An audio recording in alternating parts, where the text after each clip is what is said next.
सभी साथियों को जय हिंद। सभी साथियों को स्वागत है। आज की क्लास में हमारा टॉपिक चल रहा था time, speed and distance. Time, speed and distance का ही एक कंसेप्ट, जिसमें एक सवाल पूछा जाता है अर्ली और लेट वाला। यानी कि कोई व्यक्ति किसी जगह से चलता है, मान लीजिए एक छात्र अपने घर से स्कूल जाता है, पहले किसी स्पीड से जाता है और 10 मिनट लेट पहुंचता है। अगले दिन क्योंकि उसे पता है कि वो लेट हो गया था, इसलिए वो अपनी स्पीड चेंज करता है और जल्दी पहुंच जाता है। सवाल में दूरी पूछ लेगा घर से स्कूल की, सवाल में सही समय पूछ लेगा, ये सारी चीज़ें सवाल में पूछेगा। इन्हीं सवालों को आज सीखेंगे। आज कोशिश करेंगे इन्हीं सवालों को कि 10 से 15 सेकंड में सॉल्व करने का एक कंसेप्ट हम डेवलप कर पाएँ, एक टेक्निक हम सोच पाएँ। चलिए अप्रोच सीखने पे आते हैं। पहला सवाल, सीधे सवालों से शुरुआत करते हैं। देखना, चाहना, पा लेना या खो देना, ये सब किस्मत के खेल हैं, इनसे उदास मत होना। इश्क तो करना मगर देवदास मत होना। मेरे भाई, चाहे तुम्हारी नौकरी हो, चाहे कोई और एम हो लाइफ का, चाहे कोई लड़का, चाहे कोई लड़की, कुछ भी हो लाइफ में, उससे इतना लगाव मत करना, नौकरी को लेकर इतने पागल मत होना कि तुम देवदास हो जाओ, नशा करने लगो, जीवन ख़त्म कर दो। ये सारी चीज़ें मत करना। जब भी तुम्हें लगे कि कोई ऐसा एम था जो तुम्हें नहीं मिला, जब भी तुम्हें लगे कि भाई अब जीवन बिल्कुल ख़त्म हो गया, तो एक बार याद कर लेना अपनी माँ को, एक बार याद कर लेना अपने पिताजी को कि उन्होंने किस तरह से तुम्हारे लिए सब कुछ किया है।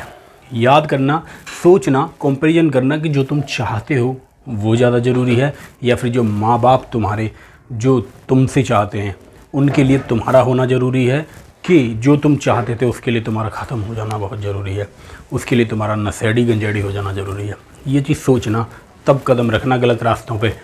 तो मेरे भाई आइए शुरू करते हैं। और कोशिश हमें करनी है बहुत बेहतरीन, हमें अपने 100% तक कोशिश करनी है। क्योंकि भाई जब पढ़ने बैठो तो एक बार सोचना, 1 मिनट के लिए बस अपने पिताजी का चेहरा अपने मन में लाना और सोचना, क्या इन जाड़ों में, क्या इस सर्दी में पिताजी ने नई जैकेट खरीदी है, क्या उन्होंने नए जूते खरीदे हैं। वो 4-5 सर्दियां गुजर जाने पे एक बार नई जैकेट लेते हैं, एक बार नए जूते लेते हैं, पुराने जूतों से काम चला रहे हैं, लेकिन तुम्हारे लिए हर चीज़ मुहैया करा रहे हैं। ये चीज़ हमेशा जहन में याद करना एक बार कि वो क्या क्या कर रहे हैं तुम्हारे लिए। तब मोटिवेट होना अंदर से उन्हें देख के, और पढ़ाई पे बैठना, अपने आप मन लगेगा, अपने आप चीज़ें समझ में आने लगेंगी। पहला सवाल, एक लड़का अपने घर से 4 किलोमीटर प्रति घंटे की रफ्तार से चलता है। पहले सवाल को बहुत डिटेल में बताऊंगा, उसके बाद सारे सवालों को शॉर्ट ट्रिक के माध्यम से और जल्दी कैसे सॉल्व करना है, इन चीज़ों पर हम बात करेंगे। एक लड़का अपने घर से 4 किलोमीटर प्रति घंटे की रफ्तार से चला। मैंने लिख लिया 4 किलोमीटर पर आवर, वो पहली स्पीड थी उसकी। इस गति से चला, वह अपने विद्यालय निश्चित समय से 10 मिनट पहले पहुँच गया। इस पॉइंट को दिमाग में रखेंगे कि निश्चित समय से 10 मिनट पहले यहाँ पहुँच गया है। अगले दिन वह 3 किलोमीटर पर आवर की स्पीड से गया। अगले दिन गया 3 किलोमीटर पर आवर की स्पीड से, और इस बार वह 10 मिनट देरी से पहुँचा। देखिए, यहाँ 10 मिनट पहले पहुँच गया था, यहाँ 10 मिनट देरी उसे हुई। आप देखिए ओवरऑल दोनों स्पीडों से जब हो गया, पहले 10 मिनट पहले गया, पहले पहुँच गया, दूसरे दिन 10 मिनट लेट पहुँचा, यानी कि दोनों दिनों के टाइम की अगर आप वैल्यू देखें तो 20 मिनट का अंतर। इसे आप ऐसे समझें कि मान लीजिए उसे 10 बजे जाना था, 10 बजे का स्कूल था, तो 9:50 पे यहाँ पहुँचा होगा, यहाँ 9:10 पे पहुँचा होगा। तो आप कह सकते हैं कि 20 मिनट का अंतर टोटल रहा होगा। ये बहुत मोटी सी बात थी, मुझे लगता है सबको समझ में आती ही होगी। डस्टर कहाँ है? ठीक है, ये केवल मैं ये समझाना था कि 20 मिनट कैसे हुए। 10 मिनट पहले पहुंचा, 10 मिनट देर से पहुंचा, यानी कि दोनों दिनों के टाइम में 20 मिनट का अंतर है। पहले रेशो वाले कंसेप्ट से समझाएंगे, फिर बेसिक से समझाएंगे, फिर देखेंगे और कैसे जल्दी किया जा सकता है। अब मुझे बताइए इनकी स्पीड का रेशो क्या होगा। स्पीड का रेशो कैसे निकालते हैं भाई? जो भी कट रहा है उसे काट देंगे। 4-3 है, किसी भी संख्या से भाग नहीं जाएगा, तो 4-3 इनका रेशो हुआ स्पीड का। अब मुझे बताइए टाइम का रेशो क्या होगा। तो मैंने आपको बताया था स्पीड का उल्टा ही टाइम का रेशो होता है। कैसे ये हुआ एक बार फिर से समझ लीजिए, जिन्होंने नहीं समझा, पुरानी वीडियो नहीं देखी, उनके लिए एक बार फिर से समझ लीजिए। क्योंकि चाल बराबर होता है बच्चे दूरी बटे समय। दूरी बटे समय, क्योंकि दूरी कांस्टेंट है। मुझे बताइए, जब वो घर से स्कूल जा रहा है, पहले दिन भी घर से स्कूल गया, दूसरे दिन भी घर से स्कूल गया, चेंज तो केवल स्पीड में और टाइम में हुआ है, दूरी कांस्टेंट है। जब ये दूरी कांस्टेंट हो जाएगी तो चाल बराबर क्या मैं कह सकता हूँ, 1 बटे समय होगा। यानी कि समय का उल्टा ही चाल का रेशो हो गया। उल्टा मतलब व्युत्क्रम, 1 बटा समय। जब आप इसे 1/4 स्पीड का उल्टा करेंगे, 1/3 करेंगे, ऐसे ही समय बराबर निकालेंगे तो 1/4 होगा। जब समय स्पीड की आपको पता है, 1 बटा स्पीड करेंगे तो टाइम का रेशो आ जाएगा 1 बटा स्पीड। आप देखिए 12 जब इसका रेशो आएगा, जब 12 का गुणा कर देंगे दोनों में फ्रैक्शन को ख़त्म करने के लिए। तो 4 तिया 12 और 3 चौके 12, 3/4 आ गया। उल्टे का मतलब ये नहीं कि मैंने बदल के लिख दिया, उल्टे का मतलब 1/4 और 1/3 है टाइम। जब इसे आपने फ्रैक्शन को हटाया तो ये 3/4 हो गया। जब 3 टाइम होंगे तब आपको समझ में आता है, ऐसे उल्टा नहीं है। मान लीजिए यहाँ पर 3 रेशो होते, क्या मैं आपको बताना चाह रहा हूँ, मान लीजिए 3 रेशो होते, 2:3:4 होते, तो आप उल्टा क्या ऐसे 4-3-2 लिख देते? नहीं, तो ये गलत हो जाता। उस केस में आप क्या करते भाई, इसका उल्टा होता 1/2, 1/3, 1/4। अब इसे सॉल्व करते, जो आता वो रेशो होता, वही यहाँ पे किया गया है। केवल आपको देखने में लग रहा है कि बदल कर लिख दिया गया है, वैसा नहीं है। उल्टे का मतलब व्युत्क्रम 1/4, 1/3। ये बहुत छोटी सी बात मैंने समझाने की कोशिश की। अब आगे के सवालों में ये छोटी चीज़ आपको नहीं बताई जाएगी। देखिए, अब मुझे बताइए टाइम का जो अंतर है, यहाँ 3 यूनिट में पहुँचा था पहले दिन, दूसरे दिन 4 यूनिट में पहुँचा है। मैं आपसे पूछूँ अंतर कितना है, तो आप कहेंगे 1 यूनिट का अंतर है। आप मुझे बताइए, क्या यही 1 यूनिट सवाल के 20 मिनट के बराबर है? हाँ जी, पहले दिन 10 मिनट पहले पहुँचा था, दूसरे दिन 10 मिनट लेट पहुँचा था, तो ये सवाल के 20 मिनट के बराबर है। बहुत आसान सी बात, यानी कि यहाँ उसे 20 मिनट अगर 1 यूनिट के बराबर है तो 4 यूनिट की वैल्यू यानी कि 80 मिनट तो उसे लगे थे दूसरे दिन, और 20 या 60 मिनट लगे थे उसे पहले दिन। यहाँ जो आपको निकालना हो केवल उसी पे काम करेंगे। यहाँ मैं आपको समझा रहा हूँ इसलिए दोनों निकाल के दिखा दिए, लेकिन पेपर में आप ऐसा नहीं करेंगे। पेपर में आप दिमाग में देखेंगे, देखिए पूछ क्या रहा है सवाल में, दूरी पूछ रहा है। दूरी के लिए आपको क्या चाहिए, दूरी बराबर क्या होता है, चाल गुणा समय। Distance is equal to speed into time, यानी कि चाल गुणा समय। चाल चाहिए और समय चाहिए। चाल आपके पास है ही 3 किलोमीटर प्रति घंटा, 4 किलोमीटर प्रति घंटा, केवल आपको समय पता करना है कि यहाँ कितना लगा था, यहाँ कितना लगा था। अब मुझे बताइए, आप 4 किलोमीटर प्रति घंटा से 60 मिनट में, 60 मिनट का मतलब क्या है, 1 घंटा है। 4 किलोमीटर प्रति घंटा से 1 घंटे में कितना जाएगा भाई, 4 किलोमीटर प्रति घंटे का ही मतलब है कि 1 घंटे में 4 किलोमीटर जाता है, तो 1 घंटे में वो जितना गया होगा वही तो विद्यालय की दूरी है। तो आप कहेंगे 4 किलोमीटर ही उसके घर से विद्यालय की दूरी है। या फिर आप 3 किलोमीटर पर आवर से निकालते तो आप देखेंगे 3 किलोमीटर प्रति घंटा से 80 मिनट में कितना जाएगा भाई, 3 किलोमीटर 1 घंटे में जाता है, तो 80 मिनट में 80/60 घंटे हुए। ये 3 से 20 बार काटा, 20 से ये 4 बार काटा, फिर भी ये 4 किलोमीटर आ गया होगा, 4 किलोमीटर आ जाएगा। आप इसे जैसे चाहे समझ लें। ये तो हुआ इसका रेशो वाला कंसेप्ट। ये मैंने सारी चीज़ें आपको बताई कि किस किस तरह से रेशो वाले कंसेप्ट में सवाल को आप सॉल्व कर पाएंगे। दूसरा कंसेप्ट जो इसका बेसिक कंसेप्ट है, एक्स वाला अप्रोच है। केवल इस सवाल में एक्स वाला अप्रोच बताऊंगा, उसके बाद हम उसकी बात नहीं करेंगे। देखिए एक्स वाला अप्रोच क्या है, सवाल में दूरी पूछ रहा है तो मैं मान लूँगा दूरी, मान लीजिए x किलोमीटर है। अब मुझे बताइए, एक बार तो वो 4 की स्पीड से गया तो समय कितना लगेगा, x/4। एक बार 3 की स्पीड से गया तो समय लगेगा x/3, क्योंकि समय बराबर दूरी बटे चाल। दूरी कितनी है x, चाल कितनी है 4 किलोमीटर प्रति घंटा, 3 किलोमीटर प्रति घंटा। और इन दोनों का अंतर कितना है, तो आप कहेंगे अंतर है 10 मिनट पहले।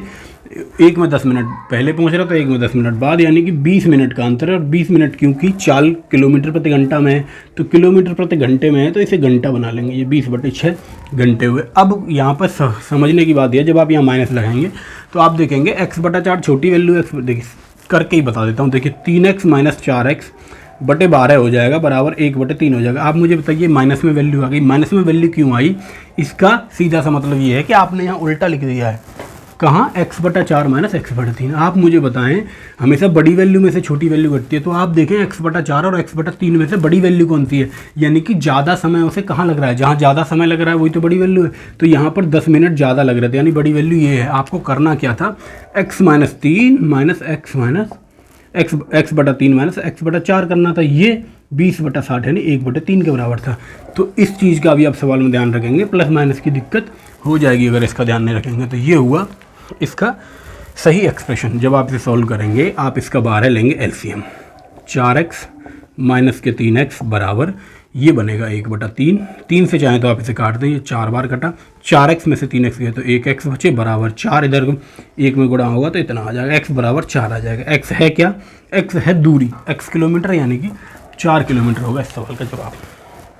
ऐसे भी अगर सवाल को सॉल्व करेंगे तो भी सवाल आसानी से हो जाएगा। लेकिन आपको सीखनी है टेक्निक, रेशो वाले अप्रोच को सीखेंगे तो बड़े सवालों में ये रेशो वाली अप्रोच बहुत अच्छा काम करेगी। इसलिए आप फोकस करेंगे कि रेशो वाली अप्रोच को समझें, उससे सवाल में समय भी कम लगेगा और बड़े सवालों में वो अप्रोच बहुत ज़्यादा आपके काम आएगी। और पूरे अंकगणित में ही वो रेशो वाली अप्रोच काम करती है।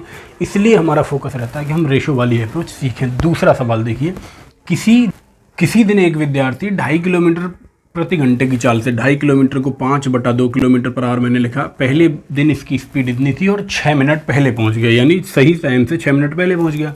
ठीक है, अगले दिन वह 1 किलोमीटर प्रति घंटे की वृद्धि कर देता। भाई यहाँ 2.5 किलोमीटर प्रति घंटा था तो 3.5 किलोमीटर प्रति घंटा होगा। 3.5 को 7/2 किलोमीटर पर आवर मैंने लिखा, इतनी वृद्धि कर देता है। तो स्कूल 6 मिनट देरी से पहुंचता है। इस बार वो 6 मिनट देरी से पहुंचा। मैं आपसे पूछूं यहाँ के और यहाँ के समय में अंतर कितना है, तो आप कहेंगे 12 मिनट का अंतर है। तो ये 6 किसी काम का नहीं, ये केवल आपको समझाने के लिए मैंने लिखा था। तो 12 मिनट का दोनों समय में अंतर है। अब वही काम करूँगा, मैं आपसे पूछूंगा भाई स्पीड का रेशो क्या है। जब आप इसे कैंसिल करेंगे तो 2 का गुणा करेंगे, 5:7, ये आ गया स्पीड का रेशो। अब मैं आपसे कहूँ कि भाई टाइम का रेशो क्या है, तो इसका उल्टा 7:5, ये होगा टाइम का रेशो। अब मुझे बताइए इन दोनों का डिफरेंस कितना है। आप कहेंगे 2 यूनिट का डिफरेंस है, यानी कि ये दो यूनिट हमारे सवाल के 12 मिनट के बराबर है। तो 1 यूनिट हमारा सवाल के 6 मिनट के बराबर हुआ, यानी कि 1 यूनिट की वैल्यू अगर 6 मिनट है, इसका मतलब यहाँ टाइम 7 यूनिट लगा था, यहाँ 5 यूनिट। तो मैं कह सकता हूँ 7 छिक्के 42 मिनट तो उसे यहाँ लगे थे और 6 पंजे 30 मिनट उसे यहाँ लगे थे। अब यहाँ भी देखिए एक लॉजिक है, यहाँ भी आपको सोचना है थोड़ा सा कि आपको 42 मिनट को लेके सवाल को सॉल्व करना है कि 30 मिनट को लेके सॉल्व करना है। जहाँ भी घंटे अच्छे से बन जाए, जहाँ भी आर सही बन जाए, उसको लेके आप सवाल को सॉल्व करें। क्योंकि दूरी पूछ रहा है, आप कहेंगे 1/2 यानी आधा घंटा हो गया। सिंपल। आप मुझे बताइए 7/2 किलोमीटर पर आवर से जाता है, यानी कि 1 घंटे में 3.5 किलोमीटर जाता है। तो आधे घंटे में कितना जाएगा, 3.5 का आधा जाएगा। फिर भी समझ में नहीं आ रहा है, आप मुझे बताइए 1 घंटे में गया वो 7/2 किलोमीटर, तो आधे घंटे में कितना जाएगा, तो आप कहेंगे 7/4 किलोमीटर, यानी कि 4 का भाग देंगे, 4 × 4 3 बचा, यानी 1 सही 3/4 किलोमीटर वो गया होगा। और जितनी दूर वो गया है वही तो दूरी है उसके घर से उसके स्कूल की। तो स्कूल की दूरी होगी 1 सही 3/4 किलोमीटर। दूसरा तरीका बेसिक से x मानकर भी आप इस सवाल को करने की कोशिश करेंगे।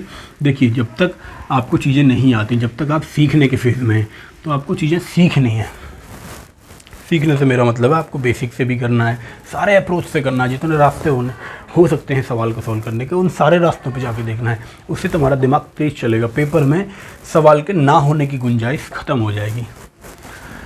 तीसरे सवाल को समझेंगे। एक आदमी अपनी मूल गति की 3/4 पर चलता हुआ, यहाँ पर सवाल थोड़ा सा बदला है लेकिन कुछ नहीं है, नॉर्मल वही सवाल है। आप मुझे बताइए, देखिए 3/4 मूल गति का 3/4 जा रहा है, यानी पहले अगर उसकी गति 4 थी तो बाद में 3 उसकी रही होगी। कैसे निकाला, मैंने मूल गति को 4 मान लिया है। यहाँ सिंपल सी बात है, मूल गति 4 मानी है और 4 का 3/4 निकालेंगे तो 3 आ जाएगा। आप x मानते तो यहाँ x होता, यहाँ 3x/4 होता, x से x कट जाता, फिर भी यही रेशो आ रहा था। तो मैं ये कह सकता हूँ कि ये डायरेक्ट स्पीड का रेशो दिया गया है। मुझे स्पीड नहीं दी गई इस सवाल में, स्पीड का रेशो दिया गया है। ठीक है, ये सवाल थोड़ा सा बदला, उसने स्पीड का डायरेक्ट रेशो दिया। अब टाइम का रेशो अगर मैं आपसे कहूँ तो आप कहेंगे 3:4 टाइम का रेशो रहा होगा। अब वह कह रहा है कि पहले जो गया था उससे 20 मिनट की देरी से पहुंचता है। यहाँ 3 यूनिट टाइम लगा था, यहाँ 4 यूनिट टाइम लगा। इसी एक का अंतर, इसी 1 यूनिट का जो वैल्यू है वो 20 मिनट के बराबर है। अगर ये 20 मिनट के बराबर है तो आप मुझे बताइए यहाँ पर कितना समय लगा होगा। 20 दिया 60 मिनट, यानी कि 1 घंटा तो उसे यहाँ लगा। 20 चौके 80 मिनट यहाँ लगे, यानी 1 घंटा 20 मिनट उसे यहाँ लगा। 60 मिनट का मतलब 1 घंटा। सीधा इसी से सवाल को सॉल्व करेंगे। 1 घंटा यहाँ लग रहा है, तो पूछ क्या रहा है सवाल में पूछ रहा है उसका सही समय क्या है। सही समय उसका क्या है ये आपसे जानना चाह रहा है। मूल गति से इतना जाता है तो 20 मिनट देरी से पहुंचता है। तो सिंपल उसका जो सही समय है ये मूल गति वाला ही सही समय है। तो 60 मिनट उसका, यानी कि 1 घंटा उसका पहुंचने का सही समय है। ये हुआ इसका जवाब। अगर आप मान लीजिए आप 80 मिनट को लेके भी सवाल करते तो सवाल में सीधा सीधा दे रखा है कि दोबारा में जब वो गया 20 मिनट देरी से पहुंचा है, यानी कि 80 मिनट में 20 मिनट कम करेंगे, -20 करेंगे, तब भी 60 मिनट उसका सही समय है, यानी कि उसे जो समय लगेगा वो 60 मिनट लगेगा सही समय। इसी सवाल में अगर आपसे दूरी पूछ लेता तो दूरी आप नहीं निकाल पाते, क्योंकि आपको एक्चुअल स्पीड नहीं पता, आपको रेशो दिया गया है। जब ये रेशो निकलता है तो दूरी को काट के निकालते हैं रेशो, तो इससे पहला वाला स्टेप गायब है। इसलिए यहाँ पर हम नहीं बता सकते कि उसकी दूरी कितनी होगी। दूरी डिपेंड करेगी उसकी स्पीड पर, जितनी उसकी स्पीड होगी उसमें हम गुणा करेंगे। 20 किलोमीटर प्रति घंटा जैसे उसकी स्पीड होती तो 20 किलोमीटर रहा होता, 40 किलोमीटर प्रति घंटा उसकी स्पीड रही होती तो 40 किलोमीटर रहा होता। ये सारी चीज़ों का आपको ध्यान रखना है। स्पीड नहीं दे रखी एक्चुअल, इसलिए हम इस सवाल में नहीं बता पाए कि दूरी कितनी है। लेकिन जो सवाल ने पूछा था कि एक्चुअल टाइम कितना है, सही समय कितना है, मूल गति वाला समय कितना है, वो 60 मिनट उसका जवाब रहा। चौथा सवाल आज का, सेकंड लास्ट सवाल की ओर चलते हैं। एक व्यक्ति को निश्चित स्थान पर नियत समयानुसार पहुंचना है, किसी जगह टाइम से पहुंचना चाहता है। उसे पता चलता है कि वह 3 किलोमीटर प्रति घंटा चले। देखिए पहली स्पीड दे दी, दूसरी भाषा में 3 किलोमीटर पर आवर पहले वो चले तो 20 मिनट देर हो जाता है, यानी कि यहाँ पर 20 मिनट की देरी उसे हो जाएगी। देरी का मतलब कि ज़्यादा लगेंगे 20 मिनट। और किंतु वह 4 किलोमीटर प्रति घंटा चले, यानी 4 किलोमीटर पर आवर चले, तो वह 10 मिनट पहले पहुंच जाएगा, 10 मिनट पहले पहुंच जाएगा। अगर मैं आपसे पूछूं कि भाई समय का अंतर कितना है, तो आप कहेंगे 20 मिनट यहाँ पहले पहुंच रहा था, 10 मिनट वहाँ लेट पहुंच रहा है, दोनों में अंतर 30 मिनट का हुआ, दोनों में अंतर 30 मिनट का हुआ। एक चीज़ और समझेंगे आप, यहाँ पर 20 मिनट पहले पहुँच रहा था, यहाँ पर 10 मिनट, तो दोनों का अंतर 30 हुआ, क्योंकि वो पहले है 20 मिनट, वो 10 मिनट बाद में है। अगर यहीं पर मान लीजिए ऐसे कहता कि यहाँ पर 20 मिनट पहले पहुँचता है और यहाँ पर 10 मिनट पहले पहुँचता है, तो यहाँ पर अंतर इनका केवल 10 यूनिट रहता, क्योंकि माइनस माइनस में है दोनों, क्योंकि यहाँ माइनस पहले 20 मिनट पहले है, फिर 10 मिनट बाद है, तो बाद के 10 मिनट पहले 20 मिनट जुड़ेंगे, 30 हो जाएगा। इस चीज़ का ध्यान रखेंगे। अगर बाद दे रखा है तो मोटी सी बात जो है इसमें समझने की, अगर दोनों जगह बाद दे रखा है तो भी वो माइनस होगा, दोनों जगह पहले दे रखा है तो भी माइनस होगा, एक जगह पहले है एक जगह बाद में है तो वो मिनट जुड़ जाएंगे आपस में। जैसे यहाँ पर 20 और 10 जुड़कर 30 मिनट होगा। 30 मिनट उसे डिफरेंस है टाइम का, जो टाइम पहले और दूसरे दिन का, उसमें 30 मिनट का अंतर है। अब मैं अगर आपसे पूछूं कि स्पीड का रेशो मुझे बताइए, तो आप कहेंगे 3:4 स्पीड का रेशो होगा, और यही टाइम का रेशो पूछ लूँ तो आप कहेंगे 4:3 टाइम का रेशो होगा। इनका अंतर है 1 यूनिट, यही 1 यूनिट सवाल के 30 मिनट के बराबर है। अगर 1 30 मिनट के बराबर है तो 4 4 12 120 मिनट, यानी कि ये 2 घंटे के बराबर होगा। यहीं से सवाल आपका सॉल्व हो, चाहे तो आप यहाँ भी निकाल लें, उसकी कोई ज़रूरत है नहीं, तो केवल आप यहाँ निकालेंगे, क्योंकि यहाँ सीधे सीधे 2 घंटे बन रहे हैं। तो 2 घंटे में 3 किलोमीटर प्रति घंटा से कितना जाएगा, 1 घंटे में 3 किलोमीटर जाता है, तो 2 घंटे में जाएगा 6 किलोमीटर, यानी कि उसके घर से उस जगह की दूरी जहाँ वो पहुँचना चाहता है वो है ऑप्शन डी, यानी कि 6 किलोमीटर उसे कवर करना है। और अब हम पहुंचते हैं आज के आखिरी सवाल और 5वें सवाल पे। बात रेलगाड़ी की कर रहा है, लेकिन सवाल में अंतर कुछ नहीं है, बात वही है। कभी वो गाड़ी कहता है, कभी वो आदमी कहता है, कभी वो विद्यार्थी कहता है, कभी रेलगाड़ी कहता है। 5वां सवाल, एक रेलगाड़ी 40 किलोमीटर पर आवर की स्पीड से चल रही है। ठीक है भाई, औसत गति से चल रही है, औसत गति से अपने गंतव्य तक समय से पहुंच जाती है। भाई इस स्पीड से चले तो टाइम से पहुंच जाती है। यदि वह अपनी गति 35 किलोमीटर पर आवर कर दे, अब गति में 35 किलोमीटर पर आवर किया, गति में थोड़ी कमी की, तो क्या हुआ, यदि वह इतनी स्पीड कर दे तो वो 15 मिनट देरी से पहुंचती है। यानी कि सिंपल जो टाइम का अंतर है वो 15 मिनट है केवल। यहाँ पहले तो समय से पहुंचा, अब वो 15 मिनट देरी से पहुंचा। देखिए अगर मैं आपसे कहूँ कि भाई मुझे स्पीड का रेशो बताओ, तो आप कहेंगे स्पीड का रेशो निकालने के लिए ये दोनों 5 से कट रहे हैं, 5 8 40, 5 7 35, ये स्पीड का रेशो हुआ। अभी मैं टाइम का रेशो पूछूं तो आप कहेंगे टाइम का उल्टा हो जाएगा। तो 1 यूनिट की वैल्यू सवाल में 15 मिनट के बराबर दे रखी है। आप मुझे बताइए 15 मिनट, 15 अट्ठे 120 मिनट, यहाँ 2 घंटे हो रहे हैं, यहाँ 105 मिनट हो रहे हैं, तो मैं इससे सॉल्व करूँगा। 15 अट्ठे 120 मिनट उसे यहाँ लगे होंगे, 120 मिनट का मतलब यानी कि 2 घंटे उसे यहाँ लगे होंगे। सिंपल। पूछ क्या रहा है सवाल आपसे दूरी पूछ रहा है यात्रा की। भाई 35 किलोमीटर प्रति घंटा से दूरी तो दोनों जगह सेम है, यहाँ से भी निकालेंगे तब भी उतनी है, यहाँ से निकालेंगे तब भी उतनी है, अंतर केवल समय का है। देखिए 35 किलोमीटर प्रति घंटा से 2 घंटे में कितना जाएगा, 35 किलोमीटर प्रति घंटे का मतलब है 1 घंटे में 35 किलोमीटर, और 2 घंटे में पूछ रहा है तो 2 घंटे में जाएगा वो 70 किलोमीटर। या फिर आप ऐसे समझें भाई, दूरी बराबर क्या होता है, दूरी बराबर डिस्टेंस बराबर चाल, यानी स्पीड इनटू टाइम यानी समय। चाल कितनी है 35 किलोमीटर पर आवर, समय कितना लग रहा है 2 घंटा, तो 35 दूनी 70 किलोमीटर वो चला होगा। इन सब फार्मूलों की मुझे नहीं लगता कि कोई ज़रूरत है। इसी चीज़ को आप यहाँ से भी निकालेंगे, यहाँ से आप देखेंगे कि 105 मिनट लगे, 140 की रफ्तार से 105 मिनट अगर आप इसे चला देंगे तब भी आपका उत्तर 70 ही आएगा। चलिए मैं उम्मीद करता हूँ आपको ये चीज़ें समझ में आई होंगी। अर्ली और लेट वाला अब कोई भी सवाल बनेगा, यहाँ जो सारे सवाल लिए हैं उसमें पहले या बाद की बात कर रहा है। आपको केवल एक पॉइंट ध्यान रखना है, अगर सवाल थोड़ा सा बदलेगा तो आप देखिएगा उस सवाल में कहीं दोनों जगह बाद तो नहीं लिखा कि पहले भी 10 मिनट बाद में पहुँचा, अगली बार गया तो 20 मिनट बाद में पहुँचा, तो वहाँ ध्यान रखिएगा। वहाँ जो दिया गया समय है, दिए गए मिनट है, वो आपस में घट जाएंगे। केवल इतना सा ध्यान रखेंगे। उम्मीद करता हूँ ये चीज़ें आपकी समझ में आई होंगी, जो चीज़ें मैंने आपको समझाने की कोशिश की है। ये वीडियो इन्हीं सब बातों के साथ हम ख़त्म करेंगे। वीडियो की लिंक को कॉपी करके सभी स्टूडेंट्स के साथ, जो आपके साथी हैं, उनके साथ शेयर करना ना भूलें। बहुत शानदार कंटेंट है, बहुत ज़बरदस्त चीज़ें हैं, इनका आप ध्यान दीजिए, इन्हें आप सीखिए, निश्चित ही आपको सफलता मिलेगी। ये मेरी आशा है आपसे कि आप निश्चित ही सफल होंगे, निश्चित ही आप अपना 100% दे रहे होंगे अपनी पढ़ाई को। चलिए इन्हीं सब बातों के साथ रखते हैं। सभी साथियों को जय हिंद। मिलेंगे अगली वीडियो में।